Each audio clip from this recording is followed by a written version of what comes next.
Everyone, so আজ আমি তোমাদের সাথে এই মনসুন পেন্টিংটা শেয়ার করতে চলেছি। চলো স্টার্ট করা যাক। বৃষ্টি আসুক চাই না আসুক, মনসুন পেন্টিং তো আমরা বানাতেই পারি, কি বলো? সো এই মনসুন পেন্টিংটা বানানোর আগে আমি একটা রাফ স্কেচ করে নিচ্ছি। তোমরা চাইলে এটা পেন্সিল দিয়েও করতে পারো। তারপর আমরা চলে যাব ব্যাকগ্রাউন্ডের দিকে। সো তোমরা দেখতেই পাচ্ছ যে ব্যাকগ্রাউন্ডটা একটা গ্রেডিয়েন্ট লুক রয়েছে।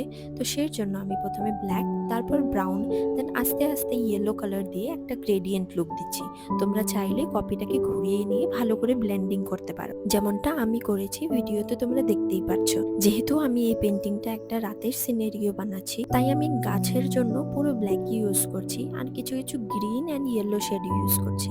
লাস্টলি বৃষ্টির জন্য আমি অফ হোয়াইট কালার ইউজ করেছি। So this is our final outcome. কেমন লাগলো তোমাদের এই পেন্টিং টিউটোরিয়ালটা আমাকে লিখে অবশ্যই জানিও। আর যদি আমার চ্যানেলের কন্টেন্ট তোমাদের ভালো লেগে থাকে, then please to like, share and subscribe to my channel. আবার দেখা হবে নতুন একটা ভিডিওতে। বাই।